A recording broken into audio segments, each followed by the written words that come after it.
चलिए सीधा आज के इस दिलचस्प मौजू की तरफ चलते हैं। आज के इस जायजे में हम मुस्तनद इस्लामी ज़राए और हवालों की रोशनी में आखिरी ज़माने की अजीम दास्तान को खोजने वाले हैं। ये सिर्फ कोई आम कहानी नहीं है, बल्कि दुनिया के आखिरी अय्याम का एक मुकम्मल तरतीबवार नक्शा है। तो बिना किसी ताखीर के इन हक़ाइक़ और पेशगोइयों का जायजा लेते हैं जिन्होंने सदियों से इंसानों को हैरत में डाला हुआ है। ज़रा तस्वर कीजिए, एक ऐसी दुनिया जो पूरी तरह जुल्म, नाइंसाफ़ी और अंधेरे में डूब चुकी हो। जब हर तरफ सिर्फ जंगें और बेईमानी का राज हो तो क्या होता है? ज़राए हमें बताते हैं कि जब दुनिया में जुल्म अपनी हदें पार कर लेगा तो इंसानियत एक ऐसे मसीहा और रहनुमा के इंतज़ार में होगी जो आकर इस बिगड़े हुए तवाज़ुन को ठीक करे और दुनिया में दोबारा अदल और इंसाफ कायम करे। और बिल्कुल यहीं से हमारी इस दास्तान का पहला बाब शुरू होता है। इमाम मेहदी की पेशगोई, यानी वादा किया गया निजात दहिंदा। मेहदी, जिसका मतलब ही हिदायत याफ्ता है। ज़राए के मुताबिक ये वो रहनुमा हैं जो ऐन इस वक्त दुनिया के सामने आएंगे जब जुल्म अपनी इंतहा पर होगा। अब अगर हम इमाम मेहदी की शनाख्त पर मुख्तलिफ मकातिब फ़िक्र का गैर जानिबदाराना जायज़ा लें तो शिया और सुन्नी अकायद में एक बहुत दिलचस्प और वाज़ेह फ़र्क नज़र आता है। ज़राए के मुताबिक शिया नुक्ता नज़र ये है कि इमाम मेहदी उनके 12वें इमाम हैं जो सदियों पहले पर्दे गैबत में चले गए थे और आखिरी ज़माने में दोबारा ज़ाहिर होंगे। दूसरी तरफ सुन्नी नुक्ता नज़र के मुताबिक इमाम मेहदी एक आम इंसान की तरह इसी दौर में पैदा होंगे, परवान चढ़ेंगे और फिर अल्लाह उन्हें इस अजीम मकसद के लिए चुन लेगा। तो आप शायद सोच रहे होंगे कि लोग इन्हें पहचानेंगे कैसे? ठीक है, ज़राए में उनकी कुछ बहुत ही मखसूस जिस्मानी खुसूसियात बताई गई हैं। इन रिवायात के मुताबिक उनका नाम मोहम्मद बिन अब्दुल्ला होगा और वो हज़रत फ़ातिमा रज़ियल्लाहु ताला अन्हा की नस्ल से होंगे। उनका चेहरा इंतहाई रोशन, पेशानी चौड़ी और नाक हल्की सी खमदार होगी। सामने के दांतों के दरमियान थोड़ा सा फासला, घनी दाढ़ी और कंधों के दरमियान बिल्कुल वैसी ही एक ख़ास मोहर या निशानी होगी जैसी नबी करीम सल्लल्लाहु अलैहि वसल्लम के कंधों के दरमियान थी। कहानी आगे बढ़ती है हमारे दूसरे बाब की तरफ। मक्का में ज़ुहूर, एक बेगर्ज रहनुमा। टाइमलाइन के मुताबिक एक खलीफा की मौत के बाद शदीद जंगो-जदल और इख्तिलाफात शुरू हो जाएंगे और इन्हीं फितनों से बचने के लिए इमाम मेहदी मदीना से मक्का की तरफ हिजरत करेंगे। ये वाकई के इंतहाई ड्रामाई मंजर होगा।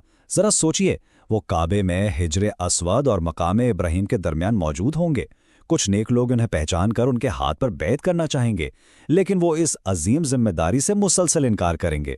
बिलाखिर बहुत ज़्यादा इसरार पर वो मजबूरी में बैत कबूल करेंगे और आसमान की तरफ देखकर कहेंगे कि ए अल्लाह, तू गवाह रहना, मैं ये जिम्मेदारी किसी ज़ाती ख्वाहिश के तहत नहीं बल्कि मजबूरी में कबूल कर रहा हूँ। बैत की ये खबर जंगल की आग की तरह फैलेगी और शाम से सुफियानी नाम का एक जालिम हुक्मरान उन्हें ख़त्म करने के लिए एक बहुत बड़ा लश्कर रवाना करेगा। लेकिन फिर एक ज़बरदस्त मौजज़ा होगा। मक्का और मदीने के दरमियान मकाम बीदा पर ज़मीन अचानक फटेगी और ये पूरा लश्कर इसमें धंस जाएगा। ये वो पहला बड़ा माफूकुल फितरत वाक़या होगा जो पूरी दुनिया के मुसलमानों पर यह बात बिल्कुल वाज़ेह कर देगा कि हाँ, यही हकीकी इमाम मेहदी हैं। सुफियानी की तबाही के बाद हम पहुंचते हैं तीसरे बाब पर, अल मलहमतुल कुब्रा, यानी तारीख की सबसे बड़ी आलमी जंग। ज़राए के मुताबिक रोमियो यानी आज की बड़ी मगरबी ताकतों के साथ किया गया एक अमन मुआहदा टूट जाएगा, जिसके बाद एक ऐसी जंग छिड़ेगी जिसकी कोई मिसाल नहीं मिलती। 9,60,000। जी हाँ, आपने बिल्कुल ठीक सुना। ये बहुत बड़ा हिंसा इस खतरे की संगीनी को जाहिर करता है। इमाम मेहदी की फ़ौज को एक बहुत बड़े आलमी इत्तेहाद का सामना होगा। दुश्मन की फ़ौज में 80 झंडे होंगे और हर झंडे के नीचे 12,000 फ़ौजी। ज़रा तसव्वुर करें, एक ज़बरदस्त लश्कर जिसके सामने मुट्ठी भर मुसलमान होंगे। ज़राए बताते हैं कि ये जंग इतनी हौलनाक होगी कि परिंदे भी फ़िज़ा में उड़ते हुए जहरीली हवा का शिकार होकर गिरने लगेंगे। इस शदीद जंग और भारी जानी नुकसान के बाद जब फतह मिलेगी तो अगला हदफ होगा कुस्तुनतुनिया की फतह। लेकिन हैरत की बात जानते हैं क्या है? ये फतह किसी भी किस्म के हथियार से नहीं होगी, बिल्कुल नहीं। ज़राए के मुताबिक इस शहर को फतह करने के लिए सिर्फ 4 मरतबा बुलंद आवाज़ में अल्लाहु अकबर की तकबीर बुलंद की जाएगी और शहर की मजबूत फिसीलें खुद ब खुद गिर जाएंगी। ये एक ऐसा मौजज़ा होगा जो पूरी तारीख का रुख बदल कर रख देगा। इस शानदार फतेह के बाद वो तमाम मुकद्दस तबरुकात जो सदियों पहले खो गए थे बैतुल मुकद्दस और रोम से वापस लिए जाएंगे। इनमें क्या क्या शामिल होगा? बनी इसराइल का ताबूत सकीना, हज़रत मूसा अलैहिस्सलाम का असा, हज़रत सुलेमान अलैहिस्सलाम का मिंबर और हज़रत आदम अलैहिस्सलाम का मुबारक जुब्बा। یہ ایک انتہائی جذباتی اور روحانی لمحہ ہوگا۔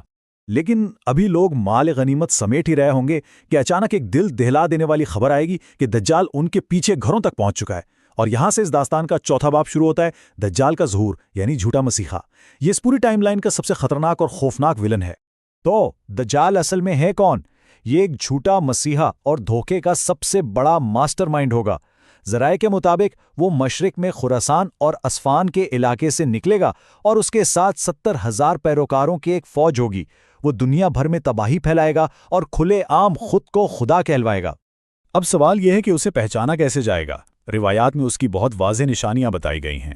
وہ ایک نوجوان ہوگا جس کے بال بہت گھنگرالے ہوں گے، وہ ایک آنکھ سے کانا ہوگا، اور سب سے بڑی نشانی اس کی پیشانی پر کھلے الفاظ میں کاف کاف رے یعنی کافر لکھا ہوگا، جسے ہر ایماندار شخص آسانی سے پڑھ لے گا۔ اور اس کی سواری وہ بادلوں کی طرح تیز ہوگی، جس کا ایک ہی قدم کئی میلوں کے فاصلے پر پڑے گا۔ دجال اس دنیا میں صرف 40 دن رہے گا، لیکن یہ دن عام دنوں جیسے بالکل نہیں ہوں گے۔ وقت کا تصور ہی بدل جائے گا۔ اس کا پہلا دن 1 سال کے برابر محسوس ہوگا، دوسرا دن 1 مہینے کے برابر، اور تیسرا دن 1 ہفتے کے برابر۔ ان غیر معمولی اور طویل دنوں میں وہ مکہ اور مدینہ کے علاوہ پوری دنیا کا کونا کونا چھان مارے گا اور اپنا خوفناک جال بچھائے گا۔ اور اس کے دھوکے وہ اتنے شدید ہوں گے کہ انسانی عقل دنگ رہ جائے۔ وہ آسمان کو حکم دے گا تو بارش ہونے لگے گی، بنجر زمین کو بولے گا تو فصلیں اگائیں گی۔ اس کے پاس آگ اور پانی ہوگا، لیکن جو چیز پانی نظر آئے گی وہ اصل میں آگ ہوگی۔ وہ شیاطین کی مدد لے کر مرے ہوئے رشتہ داروں کی شکلیں بنائے گا تاکہ لوگوں کو گمراہ کر سکے۔ یہ انسانی تاریخ کی ایمان کی سب سے بڑی آزمائش ہوگی۔